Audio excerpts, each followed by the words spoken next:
Selamat datang di SD Negeri Karangmojo 1, Kecamatan Pelandaan, dengan visi terwujudnya peserta didik yang beriman dan bertakwa, berprestasi, kreatif, mandiri, dan berwawasan lingkungan.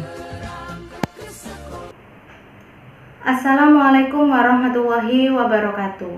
Salam sehat dan bahagia bagi kita semua.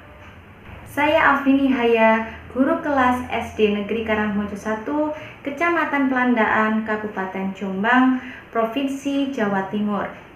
Pemanfaatan pojok baca dengan metode STAR, situasi, tantangan, aksi, dan refleksi hasil dalam pembelajaran berdiferensiasi dapat digunakan sebagai solusi dalam meningkatkan kemampuan membaca dan menulis siswa, sehingga memudahkan para guru untuk menerapkan pembelajaran berdiferensiasi di kelas. Izinkanlah pada kesempatan ini saya membagikan praktik baik pemanfaatan pojok baca dengan metode STAR, situasi, tantangan, aksi, dan refleksi hasil dalam pembelajaran berdiferensiasi yang saya lakukan pada tahun ajaran ini. Selamat menikmati. Tahap pemanfaatan pojok baca dengan metode STAR, situasi, tantangan, aksi, dan refleksi hasil dalam pembelajaran berdiferensiasi. Tahap pertama, membuat program kegiatan membaca rutin setiap hari. Pada tahap ini, guru mulai mengaktifkan program membaca setiap pagi sebelum pembelajaran dimulai. Durasinya sekitar 5-10 menit. Semua siswa diwajibkan untuk membaca buku yang telah tersedia di pojok baca. Sebagai guru, saya juga ikut serta mendampingi siswa membaca buku agar mereka termotivasi dan sebagai role model bagi siswa. Seminggu sekali, siswa diajak ke perpustakaan dan meminta mereka membaca buku apapun yang disukainya. Setelah membaca selesai, siswa diminta untuk menuliskan kembali isi buku yang telah dibaca. Terkadang, siswa membuat cerita tentang aktivitasnya sebelum berangkat sekolah sampai tiba di sekolah. Setiap minggunya, metode literasi, membaca dan menulis ini berubah-ubah agar siswa tidak bosan.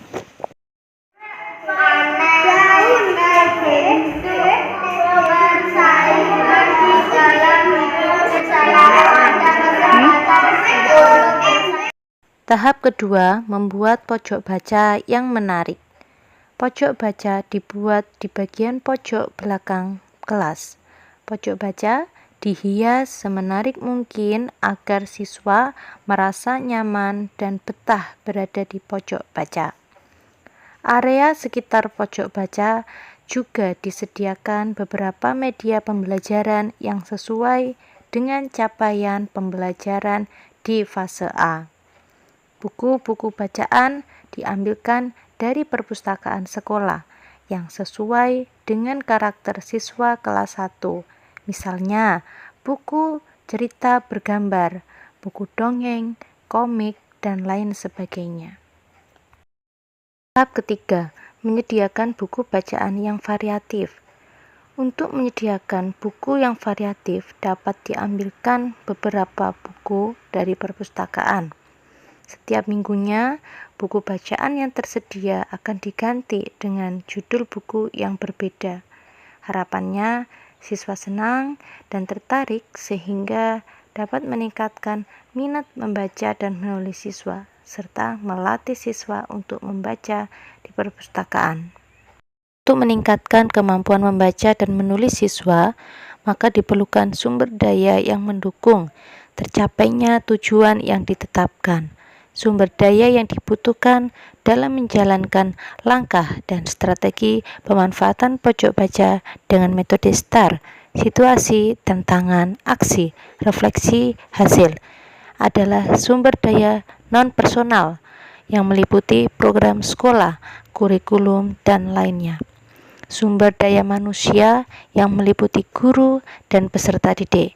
Sumber daya fisik yang meliputi ruangan kelas, variasi buku, variasi video cerita dengan berbagai macam tema, media pembelajaran yang sesuai dengan tujuan pembelajaran, dan pojok baca yang bagus, dan sumber daya keuangan yang meliputi keseluruhan pengolahan dana sekolah, baik yang diterima dari pemerintah.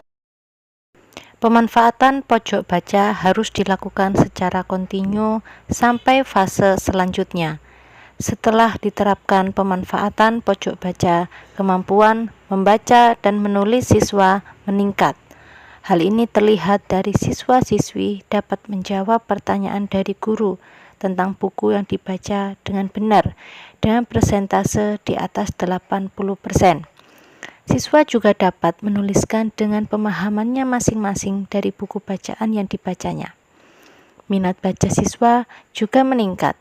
Hal ini terlihat dari seringnya siswa membaca atau menulis di pojok baca kelas dan seringnya berkunjung ke perpustakaan sekolah ketika waktu istirahat. Metode literasi yang bervariasi dapat membuat siswa lebih kreatif dalam menuangkan ide mereka, sehingga mulai terlihat siswa-siswi yang memiliki bakat dalam bidang literasi, misalnya dalam membuat cerita, membuat ringkasan isi cerita bergambar, membuat cerita bergambar, dan lain sebagainya. Respon dari siswa terhadap pemanfaatan pojok baca dalam pembelajaran berdiferensiasi adalah sangat senang dan sangat antusias. Demikian praktik baik pemanfaatan pojok baca dengan metode STAR, situasi, tantangan, aksi, dan refleksi hasil dalam pembelajaran berdiferensiasi yang dapat kami sampaikan. Semoga dapat menjadi inspirasi. Salam sehat dan bahagia bagi kita semua. Assalamualaikum warahmatullahi wabarakatuh.